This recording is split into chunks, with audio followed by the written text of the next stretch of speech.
Signal from the Forgotten. The signal wasn't meant for Earth. Not exactly, it was a desperate cry fired into the cold vacuum of space by a dying species no longer recorded on galactic charts. A compressed burst of data wrapped in static and sorrow pulsed outward from a world that the universe had already forgotten. It threaded its way past dead systems, skirting collapsed stars and the silent wreckage of ancient battles. A ghostly whisper sliding through the bones of a galaxy too vast to care. Most planets never heard it. Those few that did simply ignored it. Empires moved on. Merchants traded soldiers, fought their small wars. Civilization in its arrogance didn't look down to notice the hands grasping up from the abyss. And yet, against all odds, by some cruel twist of cosmic fate or divine mischief, the signal found its way to Earth. It should have been lost in the noise. Earth's own transmissions leaking into space over centuries had long been choked by the radiation storms of a ruined solar system. Most of humanity had forgotten the old Skywatch stations, satellite graveyards left running on automated loops, relics from when hope and ambition still held sway over chaos.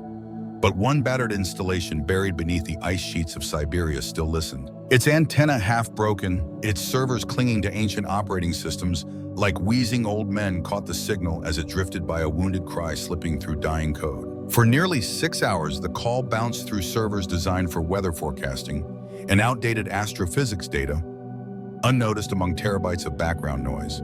It would have died there unremarked if not for the sleepy intern working the graveyard shift at an underground data center, far from the heart of the New World Directorate. Bleary-eyed and bored, she flagged the anomaly out of habit more than suspicion, forwarding it up the chain to supervisors who barely glanced at it before passing it along to archivists, who thankfully had nothing better to do. By the time Earth's intelligence services decrypted the message fully, 2 days had passed, and the world had changed. The message was simple, brutally simple, embedded in dozens of known languages, stitched together with mathematical constants and universal references. No art, no ceremony, just a plea. Please help us. We are being exterminated. And then silence. Humanity didn't respond out of pity. Not entirely. Earth had been burned too many times to feel clean compassion. This was a world that had clawed itself back from environmental collapse, a series of civil wars and the global famines of the Black Winter.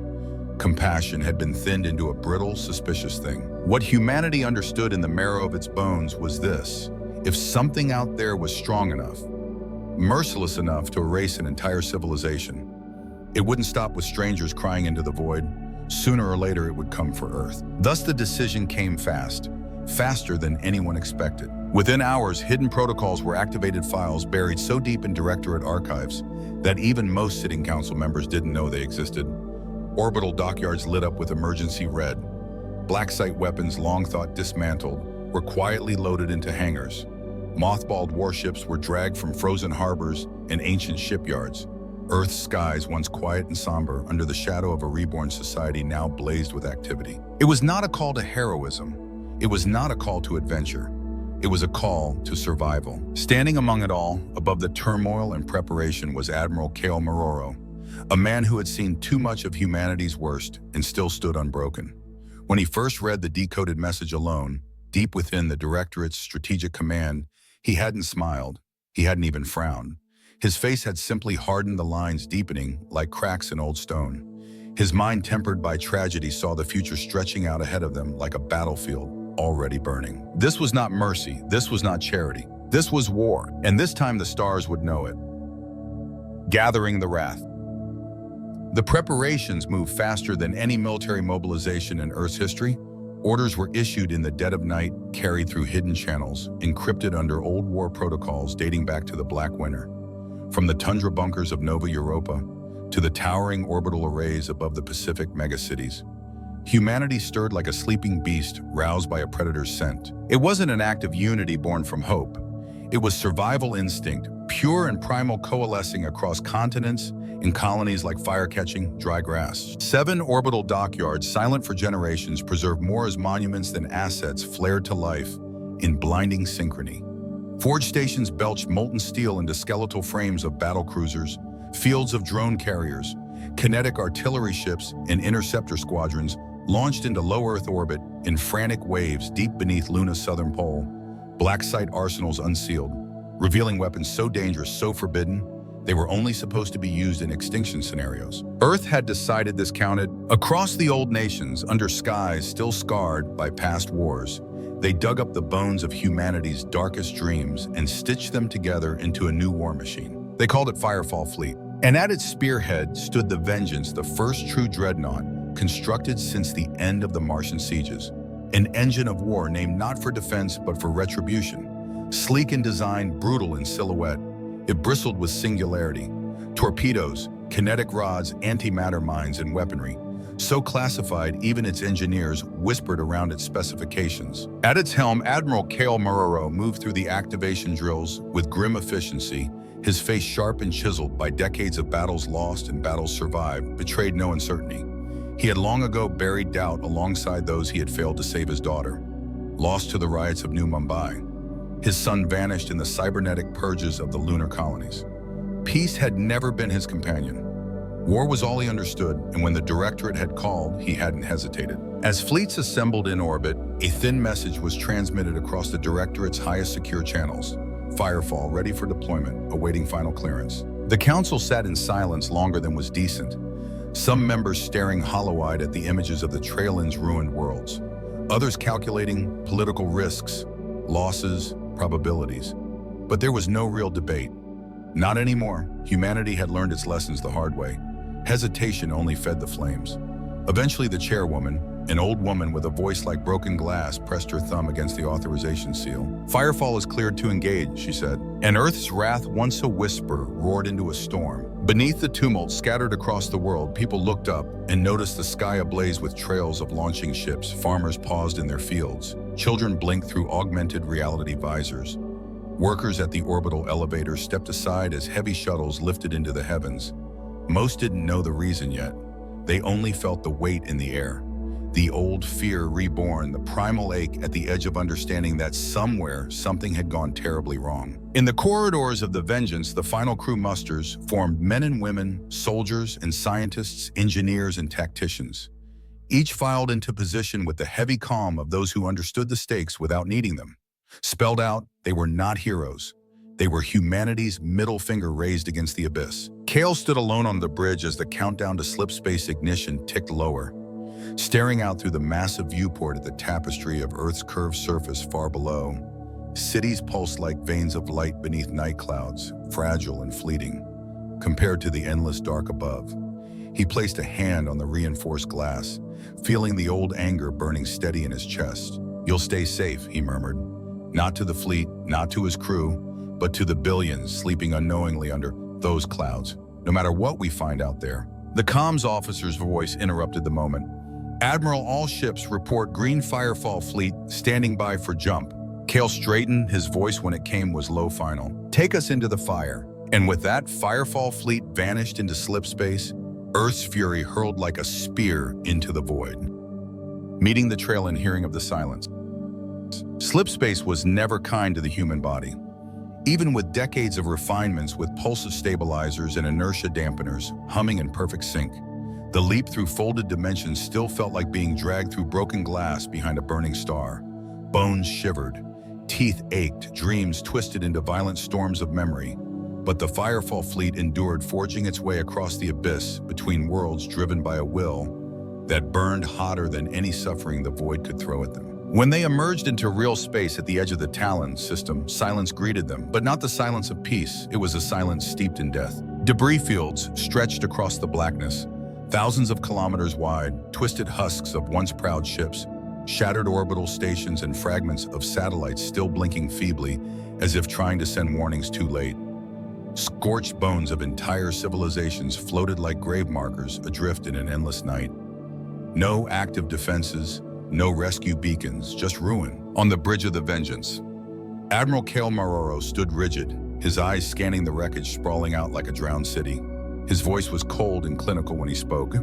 Full scan, life signs, anything still moving. Argent, the ship's AI, pulsed to life with a soothing hum designed to cut through battlefield stress. Processing warning, multiple gravitational anomalies detected, origins unknown. Advise extreme caution. Cale nodded once. "Launch recon teams, I want drones in every debris cluster." The recon crafts darted forward like hummingbirds weaving through the twisted remains, Their cameras fed raw footage back to the bridge, each new angle revealing horrors that tightened stomachs and hardened jaws. It wasn't just destruction. It was annihilation on a scale no weapon of Earth had ever achieved. And then they found them, the Trailin, or what remained of them. Frozen bodies drifted through the void, crystalline forms cracked and blackened, their luminous veins extinguished or flickering weakly.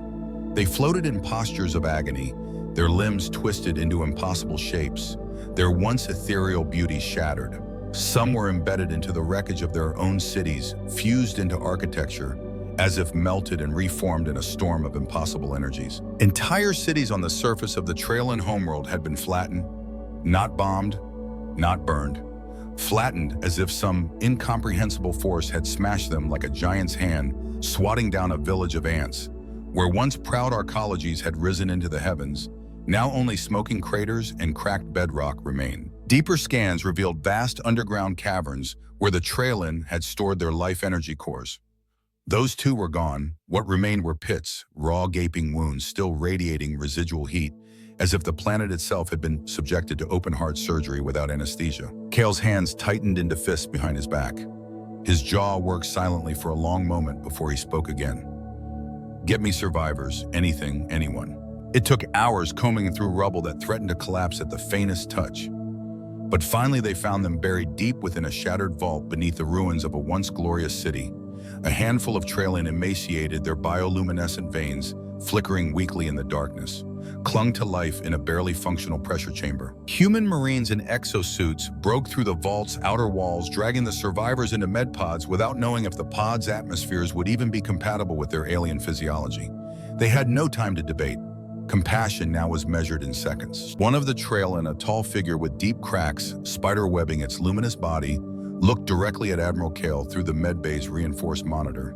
Its voice, when translated, came soft and fragile like wind through broken chimes. You answered. Kale, still armored, still bearing the stains of another war already begun, nodded once we did.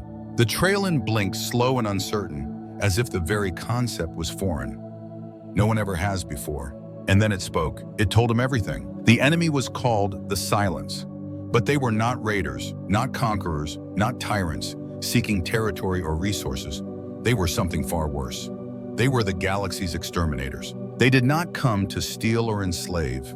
They came to cleanse. Long ago, in times older than any Earth record, the Silence had developed a doctrine. Civilizations that achieved a certain threshold of energy output, quantum activity, slip space manipulation, planetary-scale engineering became detectable. To the Silence, such signatures were warnings of destabilization, corruption, the unraveling of natural cycles.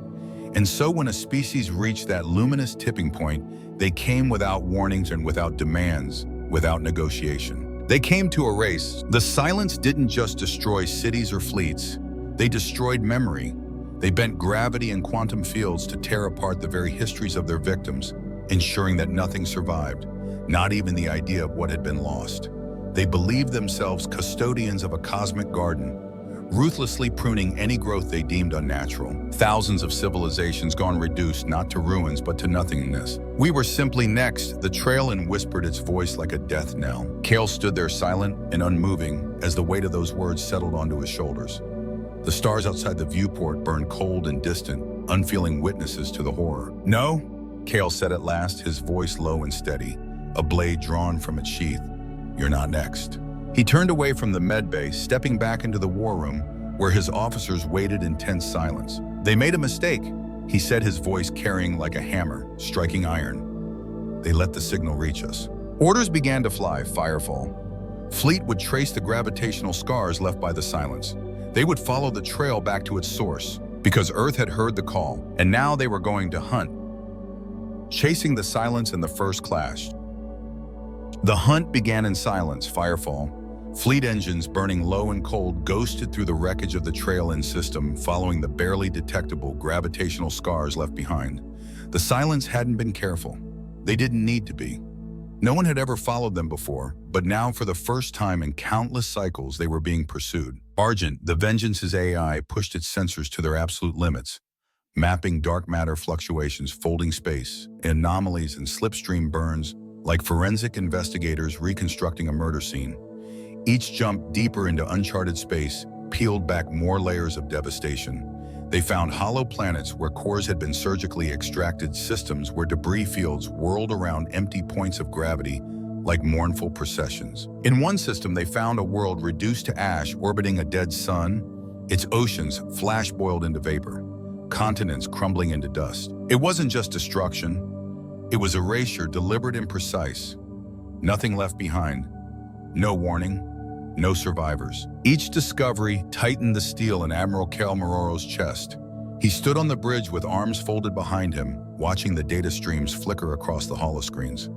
His officers spoke in low voices, as if afraid to draw the attention of whatever gods had committed these atrocities. Then after a jump into a system so old its stars burned blue with exhaustion, the pattern shifted. No debris field, Argent reported. No orbital remains anomaly detected, center mass mid-system. Kale leaned forward. Define anomaly.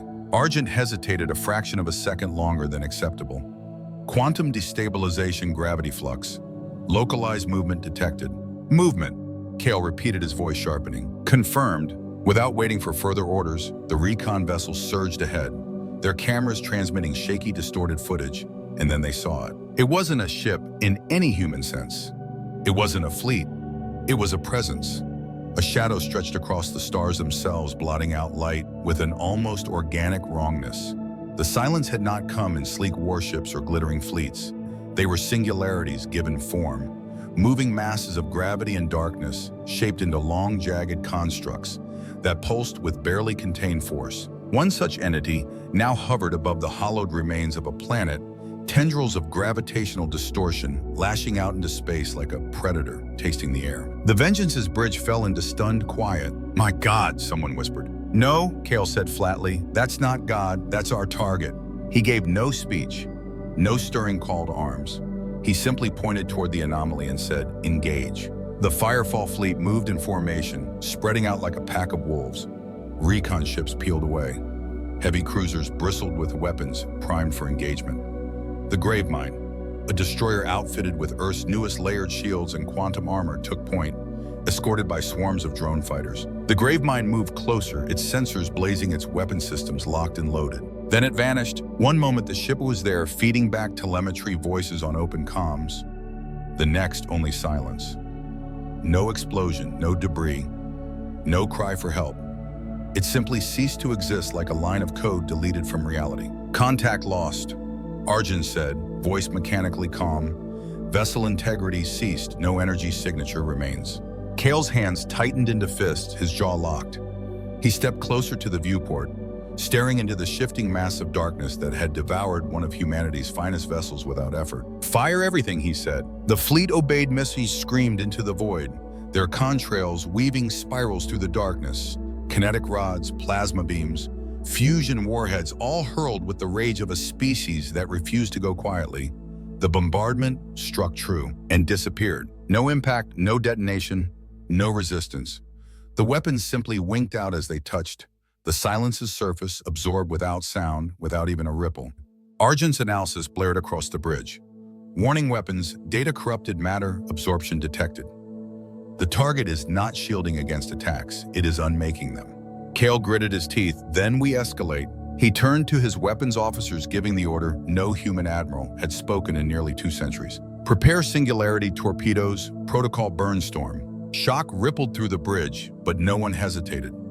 Burnstorm was the final option, deploying miniature black holes as weapons, a tactic so dangerous it risked tearing their own ships apart.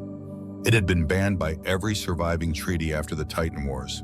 It didn't matter anymore. If the silence could erase humanity's finest weapons without a whisper, then humanity would answer with weapons reality itself could not ignore. The Vengeance's internal compartments locked down. Warning sirens howled. Deep in its armored belly, the Singularity torpedoes activated 3 spears of weaponized gravitational collapse, each housed in containment fields barely stable enough for launch. The Vengeance fired. The torpedoes surged forward, warping space as they moved, drawing faint cries of distortion from the universe itself. As they approached the silence entity, the construct began to react slowly, subtly. Surfaces shifting, patterns rippling, like a living thing, sensing pain for the first time. The torpedoes struck. The impact wasn't an explosion. It was an implosion. 3 miniature singularities opened along the Silence's twisted body, shredding vast sections of its frame into chaotic spirals of broken matter and collapsing gravity. Space itself twisted and screamed. The bridge went dark. Gravity buckled.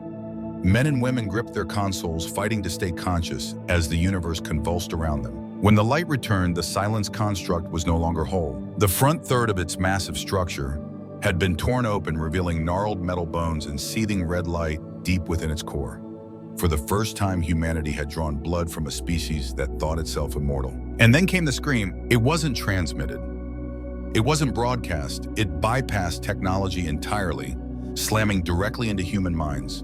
A chorus of voices, male, female, human, alien, mechanical. Ancients screamed in agony, fury, madness. Some heard their own voices, twisted and broken. Others heard loved ones long dead. Soldiers dropped to the deck, clutching their heads.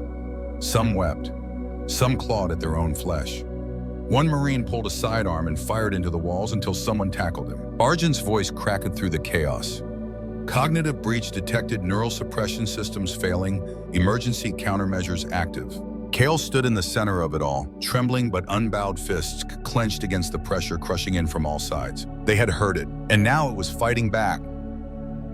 The price of memory. The scream didn't fade.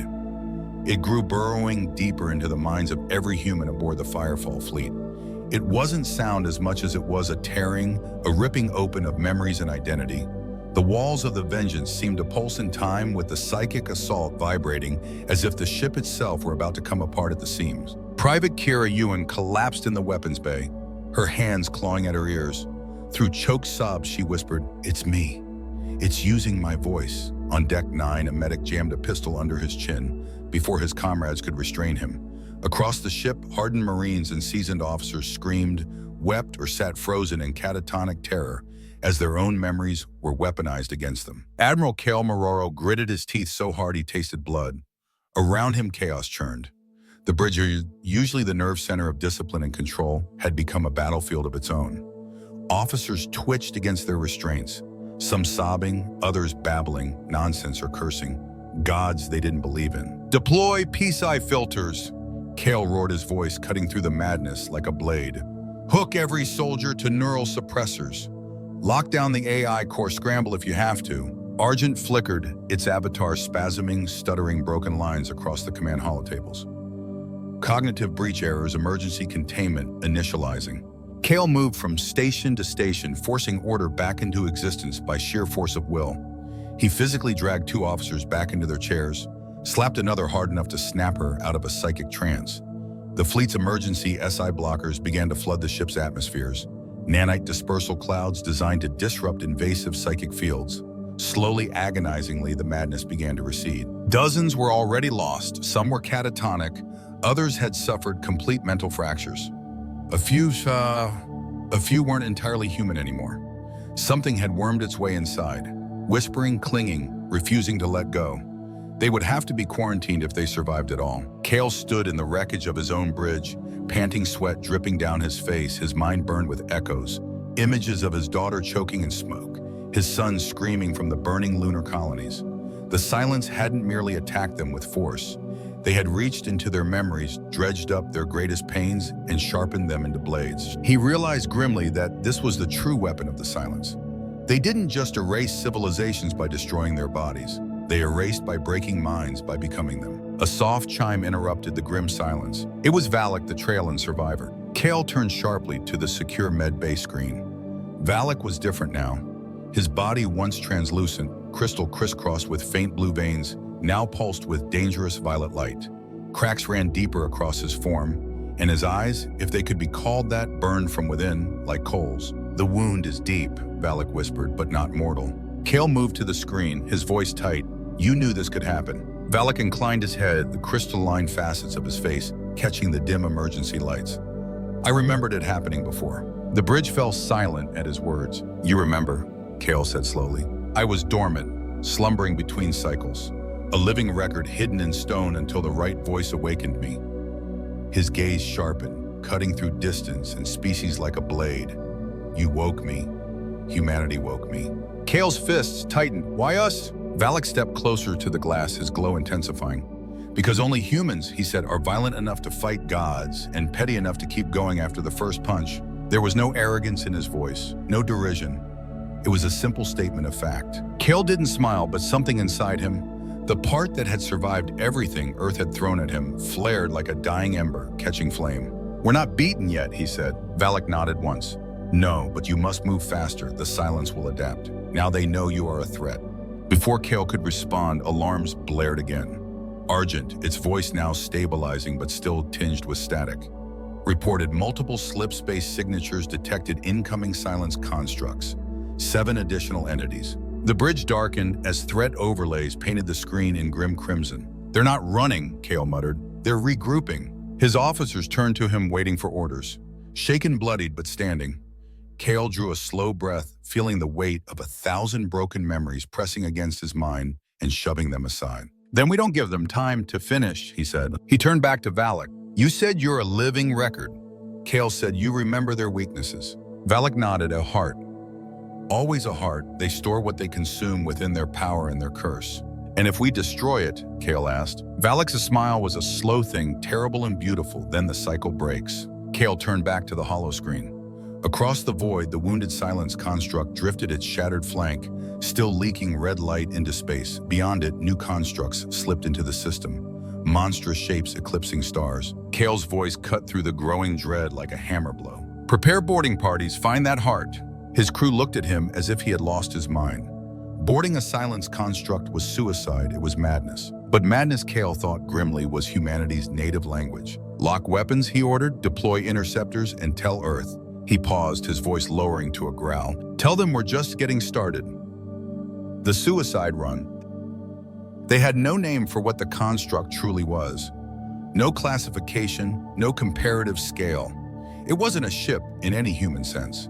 It was a cathedral of annihilation.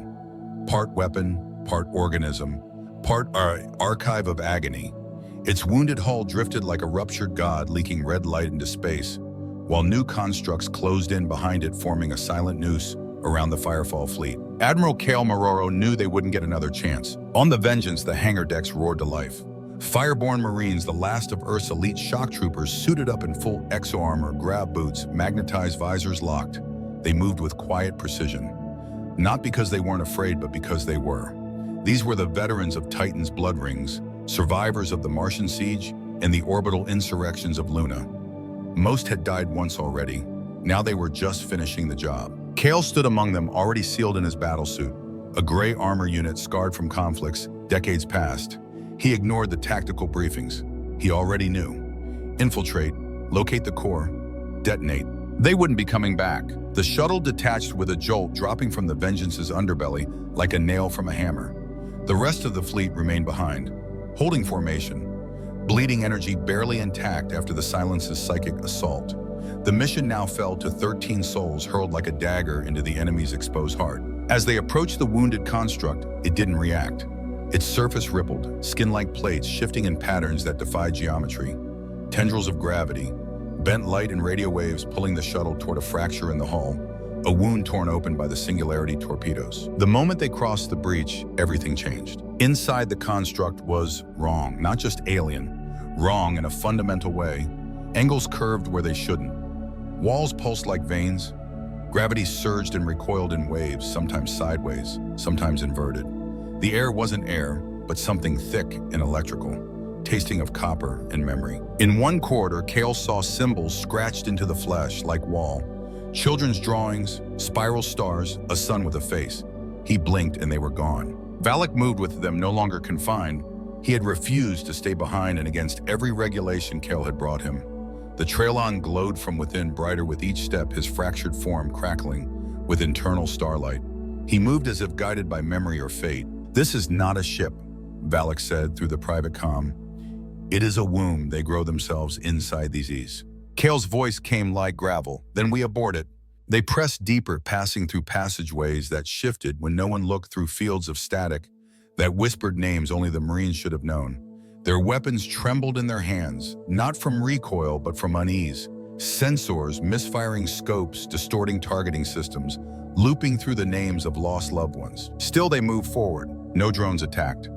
No resistance, just the pulsing heartbeat, slow and thunderous, guiding them toward the center. And there it was, the core. It floated above a pit of spiraling energy suspended by web-like tendrils that writhed in slow motion. It was spherical, massive and alive. Its surface shimmered with holographic impressions. Faces, memories, languages, sounds, all flashing too quickly to comprehend. It wasn't just power, it was a prison. This is where they store what they consume, Valak said, stepping toward the edge. Memory identity. Entire civilizations shredded, rebuilt, encoded. This is their mind. Kale moved closer. Can we destroy it? Valak knelt at the edge of the pit. Light bled from the cracks in his form, like liquid starlight. I can, but it will kill me. Kale said nothing. His team was already setting fusion charges as a fail-safe, placing them around the chamber. They worked in silence, professionals to the end. Valak turned calm and bright, brighter than any being Kale had ever seen. You've seen what they do. I am the last of my kind. Let me end them. Kale stared at him for a long moment, then nodded. Do it. The Trailin stepped to the very edge. The core began to pulse faster, reacting to his presence. Then it spoke, not through comms, not through sound, directly into Kale's mind. KL! He staggered the voice. It was his voice. You don't have to fight, and it said, you already belong, but images exploded across the surface of the core. His daughter laughing in the garden, then choking. His son, arms outstretched in panic, then consumed in fire. Their faces, their final moments replayed, looped, intensified. We have them, the voice said. Their voices, their last thoughts, join us and live with them forever. Kale raised his rifle. And if I say no, the core twisted. His own face appeared hollow-eyed, screaming. Then you are forgotten. Another lost species in our endless hymn. Kale fired. Explosive rounds cracked the surface, spider-webbing the shimmering skin. The core howled, not in pain but in loss. A roar of broken memories torn loose. Valak stepped forward. This is what we were made for, he said, to end the cycle. He looked back one last time. Thank you for answering. And then he leapt. The moment he touched the singularity at the pit's heart, the universe screamed. Light detonated not just photons, but information. A tsunami of memory and thought and pain and history flooding outward. Kale and his team were thrown against the walls as the floor cracked and caved inward. The chamber collapsed, shredding upward, pulling bone-like pylons and metallic sinew into a vortex. In orbit, the remaining silence constructs staggered. One fractured. Another spiraled out of formation. Across the fleet, Arjun's voice rang out, erratic but triumphant. Core disruption confirmed cascade failure in enemy neural network. They're breaking? On the bridge of the Vengeance, Admiral Kale Maroro emerged from rubble visor, cracked armor leaking. But he stood. He activated his comm. Valak did it, he rasped. Get my team out. Bloody victory and the message sent. 6 hours later, the Firefall fleet hovered above what remained of Construct 4. The battlefield, once a place of cold silence and invincible darkness, now flickered with the broken echoes of war. Debris drifted like dead gods through the black, and the once immaculate formation of the silence had been shattered. 3 constructs had retreated, limping through torn slip-space folds, trailing wounds of red light that bled into the void. The others simply vanished, folding out of reality as if ashamed. Humanity had done the impossible, not with superior numbers, not with divine technology, but with stubbornness, sacrifice, and a refusal to die quietly. The Vengeance was scarred, its hull cracked, smoke curling from the fractures. Dozens of its crew were dead. Dozens more would never be whole again. Some were still locked in containment chambers, their minds fractured by the memory echoes the silence had unleashed. But the ship was still flying, still fighting. Admiral Kale Maroro stood on the bridge, his armor scorched. One eye bandaged, his voice reduced to a gravel-lined whisper. He stared through the viewport at the wreckage below the trail in homeworld, scarred but alive. There was movement now. Drone scanning had found more survivors than expected. Entire vault cities sealed beneath bedrock and forgotten even by their own kin had held out long enough for rescue. The Trailin were not extinct, not yet, and now they were not alone. A shimmering image appeared beside Kale, flickering slightly in the haze of interference. It was Valak, or rather, the last echo of him. A holographic projection triggered moments before he leapt into the core. His voice rang through the bridge, soft and resonant. We were always meant to die if it meant that others would live. Then silence. Kale didn't speak. He simply stood there for a long moment, letting the weight of those words settle like ash on his shoulders. Then he turned to his communications officer. "Open a wideband message," he said. "Every channel, every frequency." The officer hesitated. "Sir, even to them." Cale nodded. "They sent a message once," he said. "Now we send one back." He stepped to the central console, patched into the main feed, and looked straight into the recording array.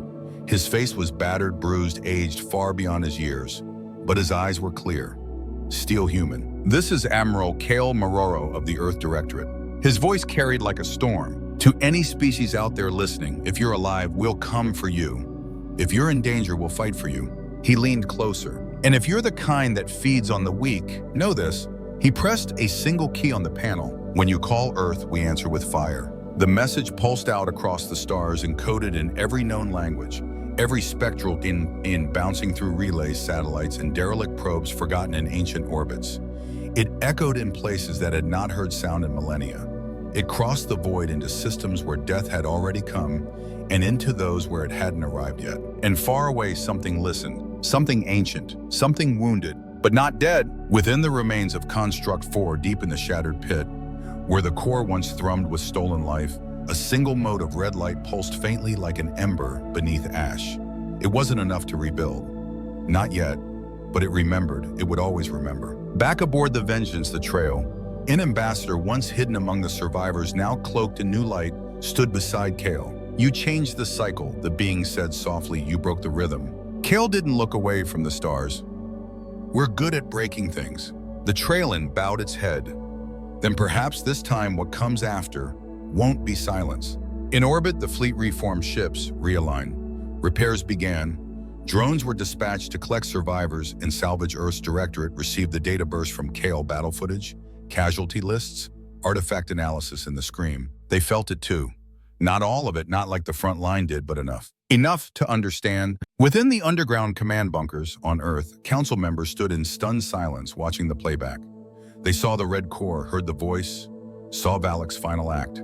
They saw a piece of the silence scream and die. And they understood this was not a war for territory. It was a war for meaning, for memory, for existence itself. Some called for retreat, for walls to be built around Earth, for the stars to be sealed off. But others, the ones who remembered fire, stood tall. Among them, Erebos, her voice like flint on steel, simply said, "We go forward." And so they would, because humanity had answered a call that wasn't meant for them. And in doing so, they had become something the galaxy had forgotten. Not saviors, not conquerors, but a warning.